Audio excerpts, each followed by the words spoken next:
Load!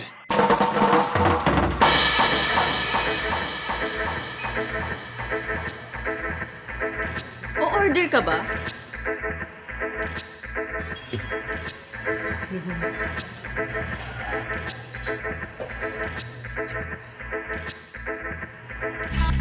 Jesus loves you! Bakit tayo nahihiyang i-share ang gospel ni Jesus sa ibang tao? Ako ang Tinig, vlog number 1.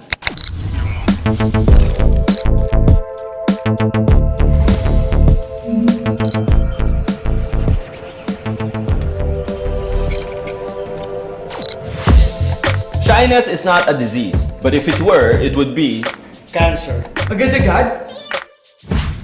cancer na magpapahina sa spiritual life mo, sisira sa evangelistic diskarte mo, at papatay sa buhay Kristiyano mo. Of course, there are times when you need to be appropriately shy.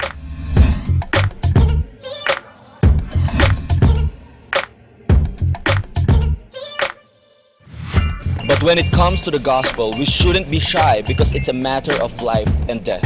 Paul said he wasn't ashamed of the gospel of Christ because it is the power of God for the salvation of everyone who believes.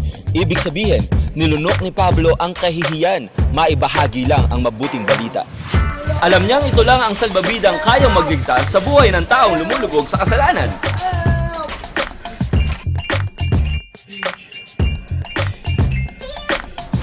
If you'd come to think of it, Romans 1:16 is a verse that oozes with love. Paul was shameless about the gospel because he loved people so much, he didn't want them to go to hell and be separated from God forever. Kaya naman para sa kanya, ang reputasyon ay basura. Negative comments? Parang kagat lang ng langgam. Love, amor, hope, lubos, ay, sarap, amore, agape. Pag-ibig, yan ang pwersang nagtulak kay Pablo para hindi siya mahiyang ipahayag si Jesus. Because Paul loved people so much, he didn't mind ridicule, mockery, and opposition just so he could bring them the gospel. Because Paul knew what it was like to be loved by God, he endured embarrassment just so people would know God's love too. Because people badly needed eternal life in Christ, Paul badly needed to set aside people's opinions. So bakit nga ba tayo nahihiyang i-share ang gospel ni Jesus sa ibang tao? Could it be that we are less bold and less vocal about our faith because we love people less? Dinadaga ang dibdib natin sa pag-evangelize dahil natatabunan ng hiya ang pagmamahal. Pagmamahal para sa kaklase mo, katrabaho mo, kaibigan mo, kapamilya mo, kapuso mo, kaibigan mo, kapatid mo, kakilala mo, ka-Facebook mo, ka-Twitter mo, etc. etc.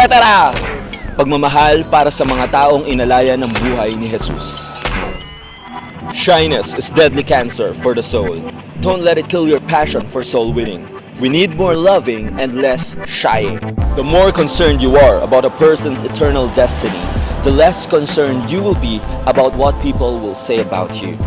So the bottom line is, do you love people enough to be shameless about the gospel? And more importantly, do you love God enough to exert effort and know how to love other people according to the measure He does?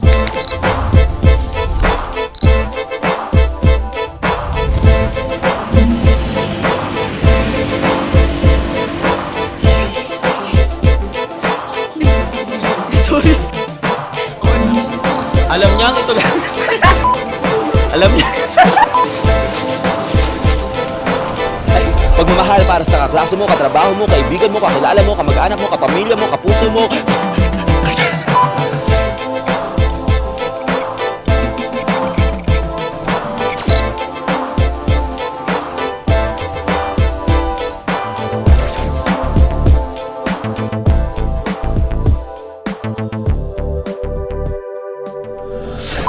Ang nagsindi nitong ilaw, walang iba kundi ikaw. Salamat sa liwanag mo, muling magkakakulay ang Pasko. Excuse me.